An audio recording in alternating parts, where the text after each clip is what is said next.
In 1947, a disturbing distress signal was sent out kind of in all directions, like a blind distress signal from some point in the Indian Ocean. Numerous American, Dutch, and English ships, along with other international listening stations, heard this distress signal. And once they triangulated where it was coming from, they sent out a search party to go see who needed help.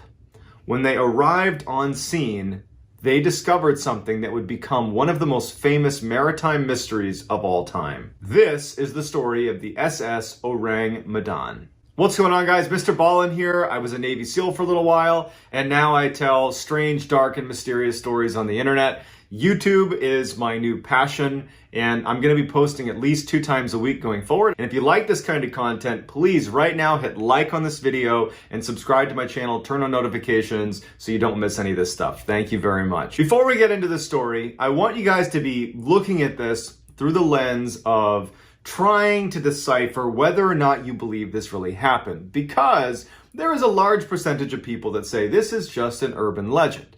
However, there is a couple details that make it really hard to just write off. Number one, you have a number of international ships and listening stations that all reported hearing this same distress signal, and it's a very unique distress signal that we'll get into. In addition, you have the US Coast Guard in one of their, fairly credible publications published a story about this case 5 years after it happened. And then you have the fact that this case has been around since 1947, it's been 70 plus years, and no one's officially debunked it. So let's dive in. In 1947, several Dutch, American, and English ships, along with a number of listening stations, picked up the strange distress signal that was coming from somewhere in the Indian Ocean. The distress signal, which was in Morse code, went like this. An officer, including the captain, are dead, lying in chart room and bridge, possibly whole crew dead. Then there was a burst of indecipherable Morse code, and then it ended with 2 words. I die. Then silence. One ship that heard this distress signal was the Silver Star. It was an American vessel that was kind of patrolling the waterways around the coast of Malaysia, and with the help of other ships in and around the Indian Ocean and some of the listening stations, they were able to triangulate the location of this distress signal. And they pinpointed a ship called the SS Ourang Medan that was located right at the end of the Strait of Malacca, which is the primary shipping lane between the Indian Ocean and the Pacific Ocean. And so this ship was basically drifting out towards the Indian Ocean. And so the first thing that the Silver Star does is they try to send a message back to the Ourang Medan. But after numerous failed attempts, the captain of the Silver Star decides that we need to go investigate because something is obviously not right here. So the Silver Star tells all the other ships in the area, along with the other listening stations, that they are going to be the search party. They're going to reroute and head for the Ourang Medan, because at this point, anybody that had heard that signal is saying, like, what do we do? Like, are we going to go investigate? Are you? After a couple of hours of heading straight for the Ourang Medan, they see off in the distance the ship. From the eyes of these very experienced sailors on the Silver Star, they knew almost immediately that this ship is dead in the water. It's just drifting, which is not a good sign, especially if you combine that with the signal they got. As they get closer and closer to this ship, it becomes creepier and creepier because they're looking up, and in the bridge where the steering wheel would be, they can't make any person out. There's no one up there. There's nobody standing on the edge. I mean, they just sent this distress signal. You would think with a ship that's dead in the water that they would be lining the outside of the ship trying to signal someone down. But no, it's just quiet. No one on board, all lights off, just drifting, bobbing in the choppy waters of the Indian Ocean. And so as they get closer, they start blowing their whistle to try to attract anybody on the Ourang Medan to signal them back. They're also doing more Morse code to try to get their attention again, not being picked up. And so finally, after all these failed attempts and just the general weirdness around it, the captain of the Silver Star decides, we need to board this ship. So these Silver Star crew members, they knew before they boarded that almost definitely they were going to find something terribly wrong with this ship. There's just too many red flags about it. They were anticipating something bad. but I don't think that they were really prepared for just how bad this was going to be.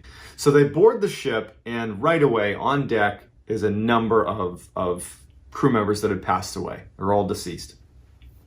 And the mystery really kicks in the position, the body position of all of the dead crew members.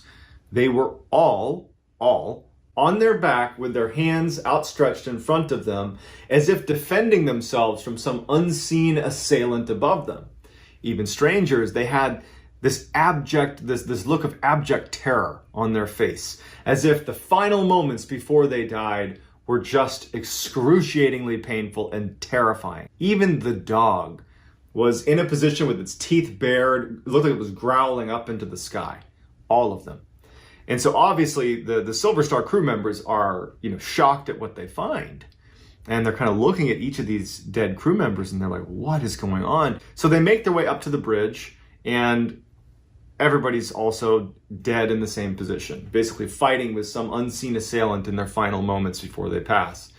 The person who had been sending out the distress signal had literally slouched over the telegraph. Like, their finger was literally on the telegraph. He's the only one that was not doing this. He was on the telegraph and had passed away in that position. So they go down into the bowels of the ship. Normally, inside of a steel ship in the boiler room, it's going to be pretty hot. There's no real ventilation to speak of. Not to mention outside, it was over 100 degrees. They went down into the boiler room and down into the ship, and it was strikingly cold. Some of the crew members from the Silver Star said it felt like it might have been about 40 degrees Fahrenheit. They found more crew members also passed away, also fighting with something in the air, with that look of abject terror on their face. So all of the crew has perished in this very bizarre way. There was no overt damage to the ship. It just appeared that the engine had been turned off, but ultimately the ship had no real damage to it at all. They couldn't find anything. The crew, despite meeting a fairly unfortunate end, also had no signs of outside injury, external injury. Something had obviously caused them all to perish, but there was no injuries outside their body. In addition, all of them showed signs of rapidly decomposing. Considering they had just been tapping away that distress signal hours earlier, unless the person communicating the distress signal had been the last one alive for a long time, it doesn't really add up that they had decomposed as quickly as they had relative to when this distress signal was sent. So the captain of the Silver Star, taking into account all of the strangeness, decides not to touch any of the bodies, leave them where they are, get off the ship, tie a tow line to the Ourang Medan, and tow it in. We're going to have experts look at this and figure out what happened. And so they attach the tow line, the crew members of the Silver Star, and as soon as they begin to move it, they notice, the crew of the Silver Star, that smoke has begun billowing out of the inside of the Ourang Medan. And so, not taking any chances, they cut the tow line and they literally jump back onto the Silver Star right as the Ourang Medan explodes. In fact, there was a quote which basically said it exploded with so much force that it was lifted out of the water entirely and then splashed back down and rapidly sank. So now you have no evidence. You have the testimony of the people that were on the ship, but other than that, you have no evidence. The ship is now gone. The captain of the Silver Star and his crew just have to go back to the mainland to try to make sense of what they just saw, because you have all these people that were involved and want to know what happened, and they're like, well, let me tell you, we saw this horrible thing on board and then it exploded and it disappeared. And so that's where the mystery kind of ends. But here we go. Let's get into what the primary critique is, because that's important here too. And then we'll hear the rebuttal, which I think is also pretty important. So people that believe this story is just a legend will point to the fact that there really isn't a good record of the SS Ourang Medan ever existing. There's this one very important publication called Lloyd's Shipping Registers, where you would expect the Ourang Medan to be registered, but they're not. Others will say that, well, Ourang Medan translates to man of Medan, and Medan is near Sumatra, and that's where they were registered. So they weren't in Lloyd's shipping registers, they were in another registry. But either way, there is contention around whether or not this ship ever existed. But for those who say that this could be true, they say that, well, there's a good reason why those records don't exist, because someone's trying to cover it up. According to a German researcher who had spent decades covering the Ourang Medan case, he published in the Death Ship on the South Seas, it's a publication from 1953, that the Ourang Medan was transporting illegal materials, things like nitroglycerin and potassium cyanide. These are things used to create weapons. And there might have been a leak that led to the death of everyone on board. No physical injuries, but they passed away. And then also, after they tied that tow line, the materials could have detonated. Perhaps they detonated, that kind of thing. And so that still leads some questions, right? I mean, then how did the Silver Star crew not also get exposed to these chemicals as soon as they got there? Either way, it's a fascinating story, and I hope that you took something from it. So if you haven't already, I would really appreciate it if you liked this video and you hit subscribe on my channel. I will be posting at least 2 times a week going forward, content just like this, so I hope you'll join, and that's going to do it, guys. Thank you.